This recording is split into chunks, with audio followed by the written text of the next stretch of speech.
My husband called me useless in Korean while he was standing inside the Manhattan penthouse I owned. He said it with a glass of my wine in his hand, under the chandelier I had chosen in Milan, in front of 9 executives from Nexera North America who had come to celebrate what he believed would be the biggest promotion of his life. Honestly, Daniel Park said, smiling like the charming man everyone at work worshipped. My wife does nothing all day. She smiles, buys flowers, and pretends she understands business because she once had a cute little marketing job.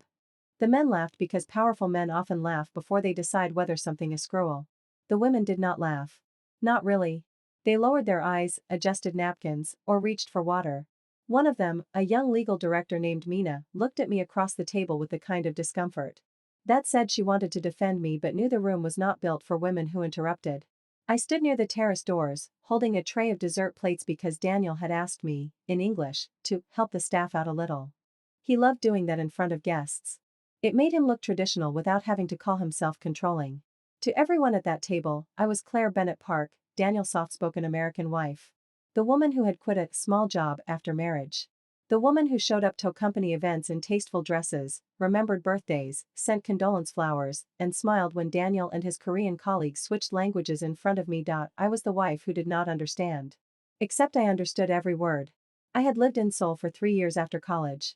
I had negotiated venture deals in Korean before Daniel ever presented a quarterly report without sweating through his shirt. I had been insulted in boardrooms by men older, richer, and meaner than him. Daniel's mistake was thinking silence meant ignorance. His second mistake was thinking I was poor. His third mistake was scheduled for 10 a.m. the next morning. Across the table, Daniel leaned back and continued in Korean, loosening his tie as if cruelty felt more comfortable in his first language. Marrying her was useful at first, he said. American wife, clean image, good for investors, good for relocation. But she has no family power, no real money, no ambition. After the promotion, I'll handle the divorce quietly. My fingers tightened around the silver tray. Quietly. That was the word that almost made me laugh. Daniel had built his entire marriage around the belief that he could humiliate me quietly. Cheat quietly. Transfer company funds quietly. Promise his father and soul that he would upgrade to a more suitable wife quietly. Use my face at charity dinners and my home for executive networking quietly. He had no idea that the woman bringing creme brulee to his guests had been building the loudest ending he would ever hear. Mina looked at me again. I gave her the smallest smile, the one I had practiced for 2 years. Sweet, empty, harmless. Daniel switched to English as I approached. Claire, sweetheart, what took so long? The torch was giving the kitchen trouble, I said. Dessert is ready now. He raked out and patted my hip, not affectionately, but publicly. Ownership disguised us intimacy. See, he said to the group. She's amazing at hosting. Everyone has a gift. A few guests smiled too quickly. I set the first plate in front of Chairman Harold Whitman. The American board liaison Daniel had spent months flattering. Harold was 68, red-faced, and famous for pretending he respected women as long as they did not cost him money. Beautiful home, Harold said. Thank you, I replied. Daniel laughed. She loves decorating. Keeps her busy. I placed dessert in front of him last. Daniel, I said gently, what were you all talking about? I felt left out. His smile sharpened. Nothing for you to worry about. Just restructuring, projections, corporate politics. Boring stuff. Maybe I could learn. The table went still in that subtle way people freeze when they know a husband is about to embarrass his wife. Daniel tilted his head. Baby, you get stressed when the Wi-Fi password changes. That got the laugh he wanted. I lowered my eyes. Right. I guess I'm better with flowers. Heckus my temple. That's my girl. The words landed on my skin like fingerprints I wanted to scrub off. I walked back into the kitchen, past the private chef and 2 servers who pretended not to hear anything. My phone buzzed in my pocket. Laura, everything is ready. Board confirmed. Secure packet delivered. I typed with one thumb. Move to final phase. Her reply came 4 seconds later. Laura, are you sure? I looked through the frosted glass at Daniel. Laughing with his future jury. I have never been more sure. Before I married Daniel, I had been Claire Bennett, daughter of a public school librarian from Ohio and a Chinese-American software engineer who died before he could see what I built from the code he taught me. I was not born rich. That part Daniel had right. But he was born patient.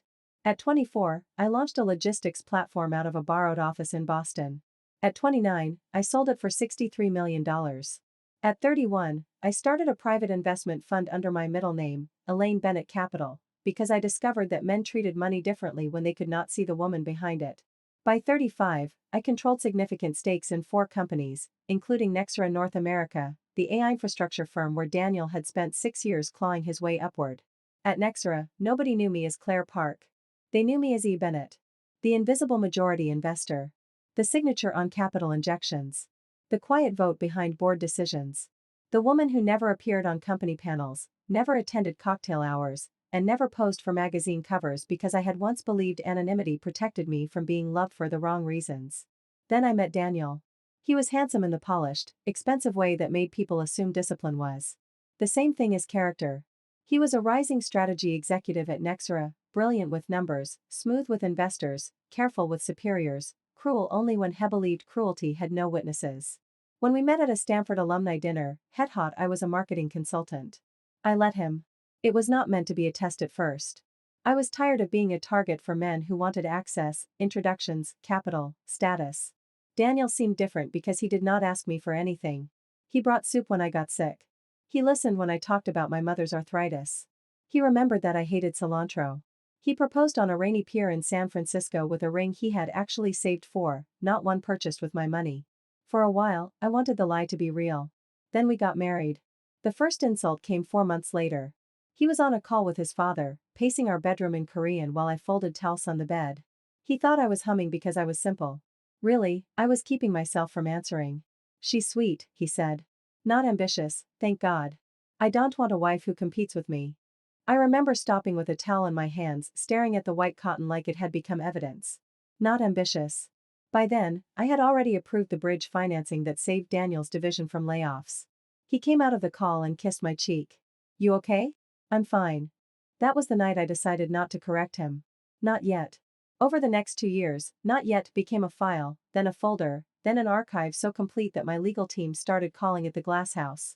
Daniel charged personal travel to corporate client development. He invited young female analysts to late dinners and told them refusing would make them look uncommitted. He referred to black engineers as diversity hires when speaking Korean. He mocked American managers as lazy and Korean staff as disposable. He sent confidential pricing information to an outside consultant connected to his father's private firm in Seoul. He also told his mistress I was too soft to survive divorce. Her name was Vanessa Cole. She was Nexera's VP of Communications. Red hair, sharp suits, sharper elbows, and the calm confidence of a woman who believed proximity to a powerful man made her powerful too. I found out about Vanessa because Daniel got careless, not because I went looking. He left his tablet open on our kitchen island one Sunday while I was making coffee. Vanessa, after tomorrow, you won't need to keep playing house. Daniel, soon. Promotion first. Divorce second. Soul deal third. Vanessa, and your wife?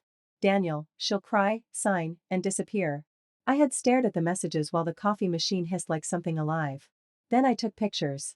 After that, every smile I gave him became evidence of my restraint. The dinner in our penthouse was supposed to be Daniel's victory lap. The next day, Nexera's board would announce a restructuring. Daniel expected to be named president of Asia-Pacific Expansion, a role that would put him above half the people in that room and make him untouchable enough to leave him with whatever scraps he believed the prenup allowed. He did not know that the restructuring had been rewritten 5 days earlier. He did not know that Vanessa had been under independent review for leaking internal narratives to business press. He did not know that Harold Whitman, who had just praised my home, was about to lose his board seat for helping bury 3 HR complaints. And he absolutely did not know that I would be sitting at the head of the table when he walked into the room. After the guests left that night, Daniel stood by the terrace railing, looking over Manhattan like he had personally approved the skyline. Good dinner, he said. I'm glad. You were quiet. I didn't want to interrupt. He smirked. That's why people like you. People. Noti. People like you. He poured another drink from the Macallan bottle I had bought for my father's last birthday before he died. Tomorrow is huge, he said. Once the announcement happens, we'll need to make changes. What kind of changes? He did not look at me. Lifestyle changes. Travel. Public commitments. Expectations. Do I fit into those expectations? He sighed, already annoyed by the inconveniency of my feelings. Claire, don't start. I'm just asking. You'll be fine. You always are. You're comfortable. Comfortable. That was another word men used when they wanted to make dependence sound like a gift. I walked to the bar, took the bottle from his hand, and set it down. He blinked, surprised. What? Nothing, I said. You should sleep. Big day. His phone rang. He glanced at the screen and turned away too quickly. But not quickly enough. Vanessa. I need to take this, he said. Asia team. At 11:47 p.m.? He gave me the look he used when I became inconveniently intelligent. Global company, Claire. Of course. He went into his study and shut the door.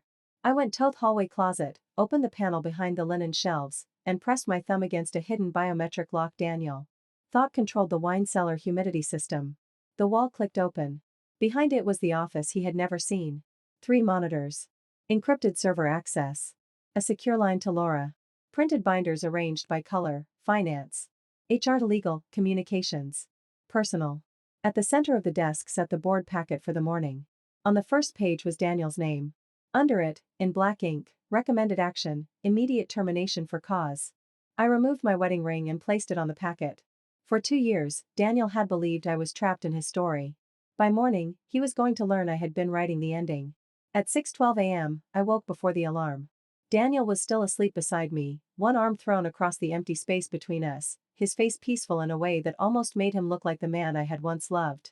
Morning softened him. It always had. In sleep, there was no ambition, no contempt, no calculation. Just the boy his mother might have held before the world taught him tenderness was weakness. For 11 seconds, I let myself remember him differently. Then his phone lit up on the nightstand. Vanessa, today you become untouchable. I got out of bed. I showered, pinned my hair into a low knot, and put on the charcoal suit I had worn the day I signed the Nexra acquisition. The jacket still fit like memory. I chose black heels, small diamond studs, and my father's watch. Last, I picked up my wedding ring from the board packet and slipped it into my purse instead of onto my finger. When I entered the kitchen, Daniel was already dressed, scrolling through emails while our housekeeper, Rosa, packed his breakfast. He looked up. His eyes moved over the suit. What's this? I have a meeting downtown. A meeting? Yes. With who? An old colleague. He laughed lightly. That sounds serious. It is. Something in my tone made him pause, but only for a second. Daniel was too close to victory to waste suspicion on me. Well, he said, picking up his coffee, don't let them talk you into some non-profit job. Those things drain time and pay nothing. I'll be careful. He checked his reflection in the dark window. Tonight we'll celebrate. Maybe per se. If the announcement goes the way I expect. Good luck. He smiled. Luck is what people call preparation when they don't understand strategy. I almost thanked him for naming my entire marriage. At 8:45, my driver took me to Nexra's North American headquarters in Hudson Yards. The building rose like a blade of glass over the west side, reflecting a cold blue sky. I did not enter through the public lobby. I went through the private executive entrance, past security that had been updated with my real profile. At 5 a.m. the guard stood. Good morning, Ms. Bennett. Hearing the name out loud felt strange, like putting my own skin back on after years of wearing someone else's.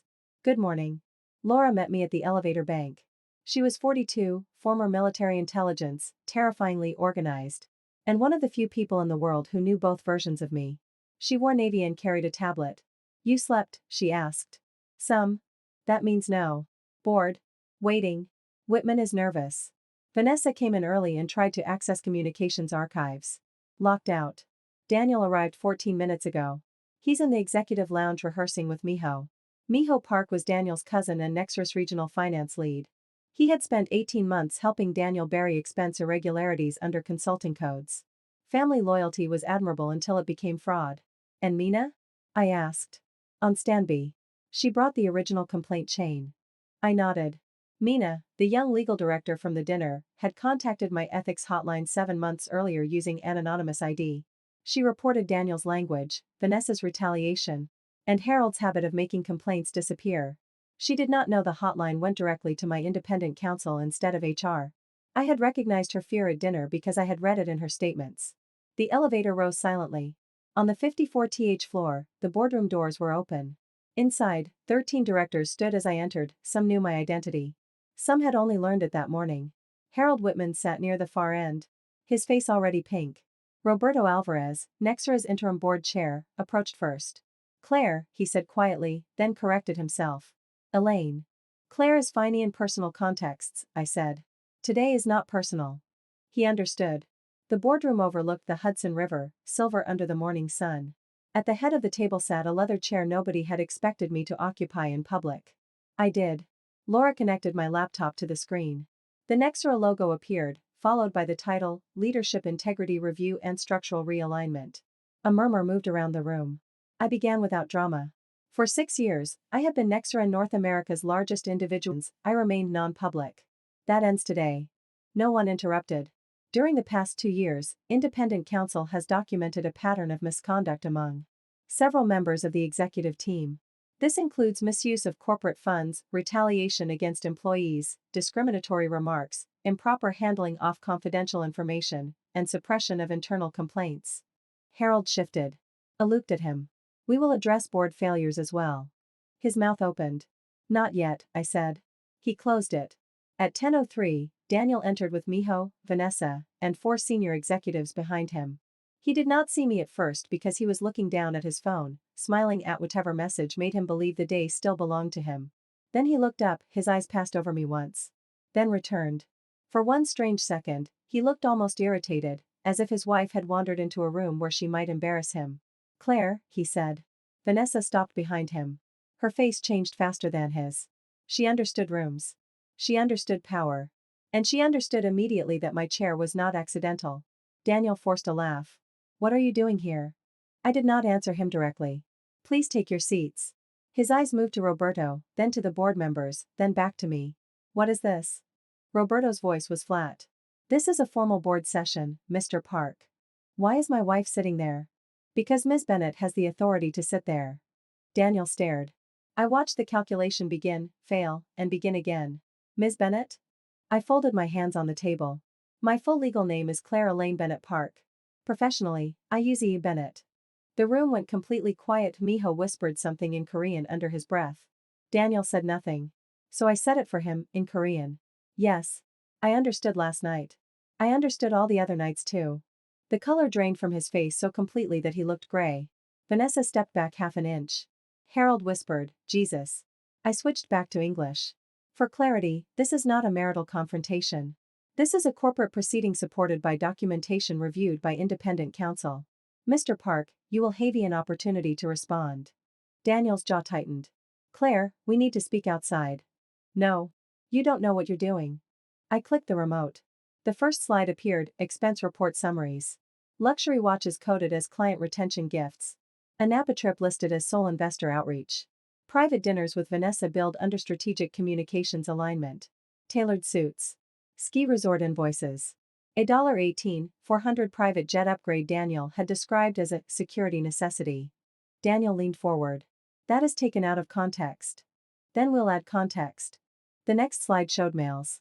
Miho to Daniel, I can move it under APAC Consulting if nobody asks. Daniel to Miho, good. Harold won't care as long as numbers hit. Miho closed his eyes, Vanessa stared at the table.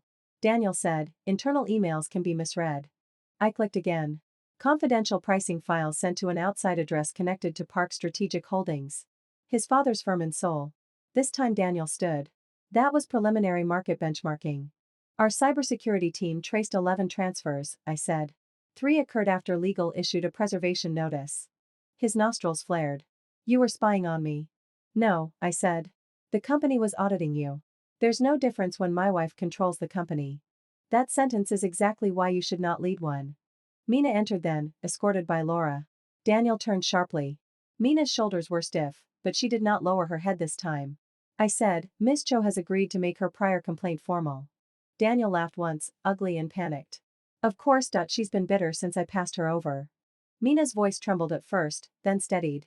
You passed me over 2 weeks after I reported that you told the Asia team I was too American to understand loyalty and too Korean to understand boundaries. Daniel snapped, that is not what I said. Mina looked at him. You said it in Korean because you thought I would be too ashamed to repeat it. The silence that followed was heavier than the evidence. I saw something move across Daniel's face. Not remorse. Recognition that a private weapon had become public. Vanessa tried to recover. From a communications standpoint, we need to be careful about turning personnel conflict into spectacle. I looked at her. Miss Cole, you retaliated against 3 employees who raised concerns about Mr. Park. You also drafted a media narrative positioning his promotion as inevitable before board approval. That's standard executive communications. You sent it to a journalist last week with the subject line, when Daniel wins. Her mouth closed. Roberto cleared his throat. Independent counsel recommends immediate termination for Mr. Park, Mr. Miho Park, Ms. Cole, and disciplinary action regarding Mr. Whitman's board conduct. Harold stood so fast his chair hit the wall. This is outrageous. You failed. I turned to him. My marriage failed because my husband was cruel. This review began because employees were harmed, funds were misused, and board oversight was compromised. You're emotional. I smiled slightly. I wondered when that word would arrive. A few board members looked away. I clicked the final slide, Harold Whitman, complaint suppression timeline. 3 HR complaints rerouted. 2 settlements buried. 1 employee pressured to resign after refusing dinner with Daniel during a conference in Austin. Harold's face went from red to waxy. You don't have authority to remove me. Roberto said, the voting bloc does. Laura distributed envelopes. Inside were prepared resolutions. Daniel looked around the room, finally understanding the trap had walls. You planned this, he said. Yes. For how long? Long enough to make sure it would survive your lawyers. His hand hit the table. You deceived me. I leaned forward. No, Daniel. You underestimated me. There's a difference. For the first time since I had known him, he had no elegant answer. The board voted. Vanessa was terminated for cause. Miho was placed under legal hold and suspended. Daniel's employment was terminated effective immediately, with severance contingent on cooperation and non-litigation. Security deactivated their badges before they reached the elevator. Daniel demanded a private conversation. I granted him 5 minutes in a smaller conference room with glass walls and a camera in the corner. He entered first, pacing like a caged animal. The moment the door closed, he turned. Was any of it real? It was such a clever question. It made him sound wounded instead of exposed. I set my purse on the table. Ask the one you mean. Did you ever love him? Yes. His face twisted. Then why destroy me like this? Because loving you did not require me to protect you from consequences. You humiliated me in front of the board. You humiliated him in my home. That was different. Because you thought I couldn't understand? He looked away. I stepped closer. You called me useless. You told your father I would sign and disappear. You told Vanessa I was too soft to survive divorce. You used my dinner table to celebrate leaving me. His eyes flickered when I said Vanessa's name. There it was. Not guilt over the affair. Fear that I knew how much you went through my messages, he said. You left them open in my kitchen. Our kitchen. No, I said. My kitchen. My home. My building. My mortgage. My trust. He stared at me. The penthouse? Mine. The cars? Leased through my family office. The art? Mine before I met you. He let out a breath that sounded like something collapsing, but the prenup protects premarital assets, separate trusts, and business holdings. You insisted on it. For 2 seconds, I saw the exact moment he remembered the attorney he had hired telling me the agreement was standard protection for Aman with a rising career. Daniel sank into a chair. You let me think you needed me. I wanted you to love me when you thought I didn't have power. That is manipulation. No, I said quietly. It was hope. Stupid hope, maybe. But hope. He looked up, and for the first time, the anger cracked into something smaller, Claire. I hated the way my name sounded in his mouth when he wanted mercy. No, you don't understand what this will do to my family. I understand exactly. Your father's firm received confidential Nexera documents. He will be contacted by counsel. His expression hardened again. You go after my father, you'll regret it. There he was. The real Daniel always returned when tenderness failed. I picked up my purse. Threats are the least original thing about you. As I opened the door, he said in Korean, low and vicious, you'll still end up alone. I turned back and answered in the same language. Maybe. But I will never again be small enough to fit beside a man like you. Then I walked out.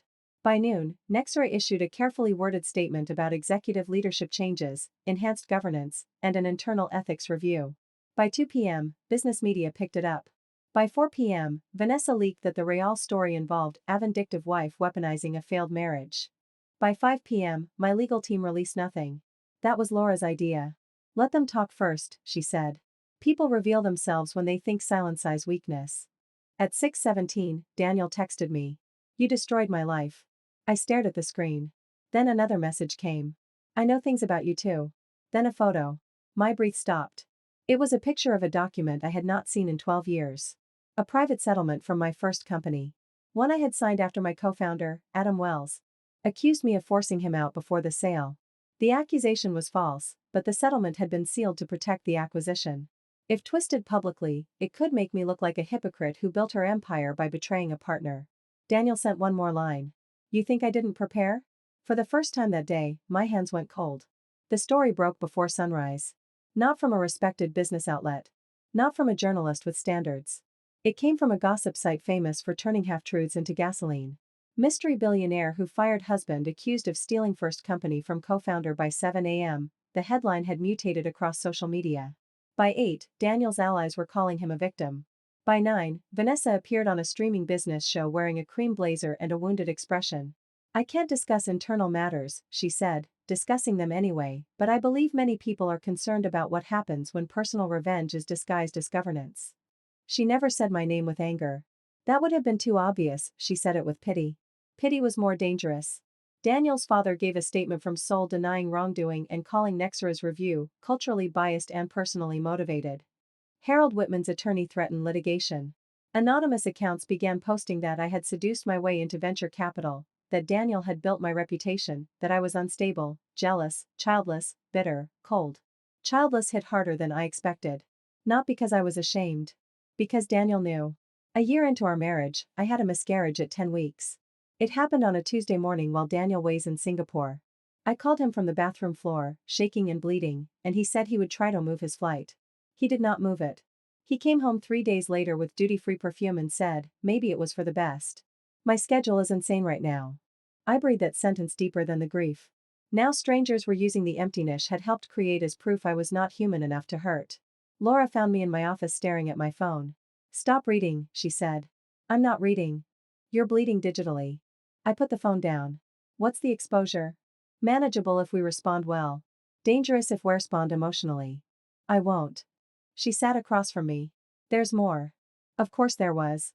She turned her tablet around. Daniel had filed an emergency petition in New York court claiming I used marital access to gather confidential materials illegally. He requested an injunction blocking Nexra from releasing further information and freezing certain marital assets pending divorce. I almost laughed. Marital use. That won't survive. No, but it creates headlines. There it was. Daniel did not need to win court. He needed to muddy the water until people stopped seeing the evidence. At 10:30, Roberto called an emergency board meeting. Some directors remained firm. Others began softening around the edges. We need to consider reputational risk, one said. What you mean, I replied, is that the company was comfortable removing abusers until the abusers fought back. That's not fair. No. It's accurate. Another director, Margaret Hale, tapped her pen. Claire, nobody doubts the evidence. But if this becomes a divorce circus, investors may panic. Then we make it not a circus. We make it a record. Laura nodded once. I knew what she wanted. The nuclear option. I had avoided it because I still believed some parts of pain did not need an audience. I had evidence Daniel abused his authority. I had evidence Vanessa retaliated. I had evidence Harold buried complaints. But I also had personal recordings from our home security system. In public areas where Daniel mocked me, threatened to divorce me after promotion, admitted the sole document transfers, and discussed Vanessa. My lawyers said they were legal because he had consented to the home security system when we installed it. I still had not wanted to use them. Mina spoke next. She had been invited to present employee risk testimony and looked exhausted but steady. If the company retreats now, she said, no one will ever report again. That decided it. I turned to Laura. Prepare the record. At noon, I held my first public press conference as Ia Bennett. Not in Abel Room. Not behind a brand banner. In Nexra's auditorium, with employees seated in the front rows and press behind them. I wore the same charcoal suit from the board meeting because I wanted the continuity to be visible. Daniel arrived 4 minutes before it started. No one expected him. He walked in with 2 attorneys, Vanessa at his side, and a face arranged into wounded dignity. Cameras turned instantly. He had counted on that. Hugh entered the image, betrayed husband confronting powerful wife. For a second, the room buzzed. Laura leaned toward me. We can have security remove him. No, I said, let him sit. He took a seat in the front row. Vanessa sat beside him, crossing her legs like she was already composing the caption. I stepped to the podium. My name is Claire Elaine Bennett. Many of you know me as Ia Bennett. Yesterday, Nexra's board took action against several executives based on extensive independent review. Since then, claims have been made that these actions were personal revenge connected to my marriage. Flashbulbs popped. That is false. Daniel stared at me, daring me. I continued. I will not litigate my marriage in public. But I will correct the lie that evidence-safe corporate misconduct is merely a wife's emotion. Behind me, the screen lit up with a timeline. Not gossip. Not tears. Dates. Reports. Transfers. Complaints. Board notices. Independent counsel memos. I presented the facts in sequence. I used no adjectives. Cruelty sounds worse when you do not decorate it. Then came the first recording. Daniel's voice filled the auditorium in Korean, with English subtitles below. My wife does nothing. She is useful for image. After the promotion, I can divorce her quietly. The room changed. Not loudly. No gasps. No shouting. Just the horrible silence of people hearing a man become smaller than the myth around him. Daniel stood. This is illegal. I looked at him from the podium.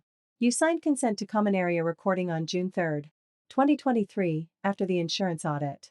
His attorney pulled him back down. The next clip was audio from his study, captured through the open terrace door after the dinner. Vanessa's voice. After tomorrow, we stop hiding. Daniel, promotion first. Divorce second. Soul deal third. Vanessa's face went blank. Daniel whispered something to his lawyer. I let the recording stop there. I did not need the rest. The affair was not the point. The pattern was. Then I brought up the expense records, employee complaints, and cyber enough to make the accusation of vindictive wife look like what it was, a smokescreen. A reporter raised his hand. Ms. Bennett, what about allegations from your former co-founder Adam Wells that you pushed him out of your first company? I had expected it. I looked toward the side door. Mr. Wells is here and has agreed to answer that himself. Daniel's head snapped toward the entrance. Adam walked in wearing jeans, a navy blazer, and the same tired grin he'd worn when we were 24 and surviving on vending machine dinners. We had not been close in years, but not because of betrayal. Because success sometimes leaves people standing in different weather. He took the second microphone. Claire didn't steal my company, Adam said. I had a gambling problem. I had debt. I nearly destroyed our financing round. Claire bought out my enter treatment without public humiliation. The room went still again, but differently this time. Adam looked directly at the cameras. I stayed quiet because I was ashamed. She stayed quiet because she was kind. Anyone using that settlement to attack her is relying on a lie. For the first time, Daniel looked afraid. Not angry. Afraid. Because twist number 2 had not belonged to me. It belonged to the man Daniel thought would bury me. Adam stepped away from the microphone. I took a breath. There is one more matter. Laura's eyes flicked to me. This was not in the plan. But Daniel had brought my miscarriage into the public through anonymous filth. He had dragged my first company into the mud. He had used every private silence as a weapon. I was done protecting his shadows. Yesterday, Mr. Park suggested through counsel that Nexra's review was based on materials obtained through marital access. To remove doubt, I am releasing the source chain for the company evidence to regulators and to the court under seal. Much of it came from whistleblower reports, cybersecurity logs, expense audits, and board correspondence. I paused. But there is also another source who came forward 3 weeks ago. Daniel stared at me. He did not know. Vanessa did. Her eyes closed. I looked at her. Ms. Cole provided documentation to independent counsel confirming that Mr. Park instructed communications staff to prepare a promotion narrative before board approval, suppress complaints, and coordinate reputational attacks against employees who objected. Daniel turned to Vanessa like she had stabbed him under the ribs. Vanessa stood soquically, her chair scraped. That was under cooperation agreement, she said. A ripple moved through the press. Daniel said her name once. Vanessa. She did not look at him. I said, her cooperation does not absolve her conduct. But it verifies the timeline. That was twist number 3. Vanessa had not helped me because she was good. She helped because she realized Daniel intended to sacrifice her if the review surfaced. In one of his messages to Miho, he wrote, Vanessa can take Com's blame if needed. She's replaceable. Men like Daniel always think betrayal is something they invented. They never recognize it when it turns around. The press conference ended 47 minutes later. Daniel did not speak to reporters. His attorneys dragged him out through a side hallway while cameras chased him. Vanessa left separately, face pale, future ruined but prison likely avoided. Harold resigned before dinner. Miho's lawyer called by 6 p.m. asking about cooperation terms. By midnight, the narrative had flipped. Not perfectly. Public opinion is never clean. Some people still called me cruel. Some said I should have handled it privately. Some insisted no wife should expose her husband, no matter what he did. But employees began posting their own stories. A black systems architect wrote about being dismissed by Daniel until her code saved a launch. A Korean-American analyst described pretending not to hear jokes because rent was due. A former assistant said Vanessa made her sign an NDA after Daniel cornered her at a conference. By morning, the company was no longer defending only me. It was defending all the people who had been told to be quiet. The court denied Daniel's emergency petition 5 days later. The judge did not freeze me assets. The judge did not block Nexra's review. The judge did, however, warn both sides against trying the divorce through the media. My attorney squeezed my hand under the table when that happened, because she knew I needed the warning too. Daniel avoided looking at me until the hearing ended. In the hallway, he approached. He looked older. Not humbled exactly, but drained, as if outrage had eaten through him and found nothing solid beneath. Claire, he said. I kept walking. Please. That stopped me, not because he deserved it, but because I wanted to hear what a man like him did when all his strategies failed. He stepped closer. His attorney watched from 10 feet away. I was wrong, Daniel said. The words should have mattered. They didn't. About which part? His mouth tightened. All of it. That's not an answer. He looked around the courthouse hallway, embarrassed even an apology. I thought if I admitted you were powerful, I would become smaller. There it was. The closest thing to truth he had ever given me. I studied his face. You were never small because I was powerful. You became small because you were cruel. He flinched. I loved you, he said. No. You loved being admired by someone you thought was beneath you. His eyes reddened, and for a dangerous second I saw the man on the rainy pier again. I can change. Maybe. He looked up. But not for me. I walked away before pity could disguise itself as grief. The divorce took 8 months. Daniel fought first, then stalled, then negotiated. He tried to claim emotional distress. He tried to argue that my hidden wealth constituted fraud. He tried to say he would never have signed the prenup if he knew who I was. My attorney's response was 12 pages long and professionally merciless. The prenup stewed. The penthouse stayed mine. The assets stayed separate. Daniel kept what was legally his, which was far less than he believed he deserved and more than I so many times felt he had earned. Nexra cooperated with regulators. Fines followed. Sodded reforms. Several executives left before they could be removed. The company took a short-term hit, then stabilized because investors understand something the public often forgets: rot is expensive, but cleaning it is valuable. Mina was promoted 5 months later. Not because she was a symbol. She would have hated that. Because she was excellent. I asked her once if she regretted coming forward. She looked through the glass wall of my office at the floor, where employees now spoke in the open instead of whispering near elevators. I regret waiting, she said. But I also know why I did. So do I. She smiled. Then maybe the next person won't have to wait as long. That sentence stayed with me. WE created a multilingual reporting system outside HR, tied executive bonuses to team retention and complaint resolution, and ended the private dinner culture Daniel had used like a hunting ground. Promotions required review panels with actual documentation. No more of leadership presence as code for arrogance. No more whisper networks protecting men who made money while breaking people. 1 year after the boardroom confrontation, I stood on stage at Nexra's annual employee summit in Chicago. 2,400 employees filled the hall. More watched remotely from Austin, Seattle, Toronto, Seoul, and London. I had not planned to talk about Daniel. But stories do not end just because lawyers file papers. They end when you decide what the pain was for. I looked out at the crowd and saw faces I would once have hidden from. Engineers. Analysts. Assistants. Managers. People who had survived leaders like Daniel in rooms where nobody recorded anything and no one important seemed to care. When I first invested in Nexra, I said, I believed staying invisible made me safer. I thought if people did not know my power, they could not use me for it. The hall was quiet. I was wrong in a way I am still learning to forgive. My hands tightened around the podium. Invisibility can protect you for a season. But if you stay hidden too long, people who thrive in darkness begin to think the whole room belongs to them. I saw Mina in the front row. She nodded once. I will never again confuse silence with peace. I will never again confuse arrogance with leadership. And this company will never again ask people to shrink so someone else can feel large. The applause began slowly, then rose. Not wild. Not theatrical. Steady. Real. After the summit, I found a letter waiting in my hotel room, forwarded from my attorney. Daniel's handwriting was tighter than I remembered. Claire, I am not writing to ask for anything. I know you would not give it, and I know now that I have no right to ask. My father taught me that respect was something a man collected from others. You taught me, in the hardest way possible, that respect is something a person either earns or destroys.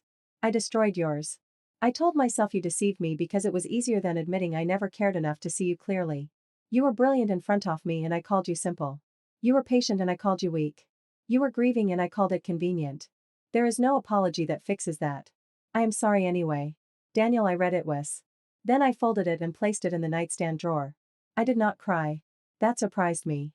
For years, I thought closure would feel like a door slamming. Instead, it felt like realizing I no longer lived in that house. The next morning, before my flight, I walked along the Chicago River with coffee warming my hands. The city was silver and blue, all hard edges softened by early light. My phone buzzed with a message from Adam. Proud of you, bossy as ever. I smiled. Then Mina texted. You should see the internal applications for the leadership program. 312 in 24 hours. Laura followed. Do not answer emails during your flight. This is not a suggestion. For the first time in a long time, my life felt full without needing to be witnessed. Said be a man who understood too late. When I returned to New York, the penthouse was quiet. I had changed almost everything after Daniel left. The heavy leather furniture he chose to impress executives was gone. The dining table where he mocked me had been replaced with a round one made by a woman-owned studio in Brooklyn. The bar no longer displayed bottles selected for status. The terrace had herbs now, basil, mint, rosemary, stubborn little things that survived wind better than they looked like they should. I poured a glass of wine and stepped outside. Manhattan glittered below me, indifferent and magnificent. I thought about the woman I had been that night, standing with a tray while men laughed in a language they thought protected them. I wanted to reach back and touch her shoulder. I wanted to tell her she was not weak for waiting. I wanted to tell her she was not foolish for hoping. I wanted to tell her that love built on being underestimated is not love, but a cage with flowers on the bars. Then I thought about Daniel walking into that boardroom, expecting applause, and seeing me at the head of the table. People called that my revenge. They were wrong. Revenge was too small a word. Revenge would have been ruining him only because he hurt me. What I did was remove him from places where his hurt had become policy. What I did was stop translating my intelligence into silence. What I did was finally choose my own name. I was Clara Lane Bennett. The woman who heard every word. The woman who owned the room before he entered it. The woman who let them laugh long enough to leave evidence. And the next time a man switched languages to make me feel invisible, it did not smile and lower my eyes. I answered him clearly. And everyone listened.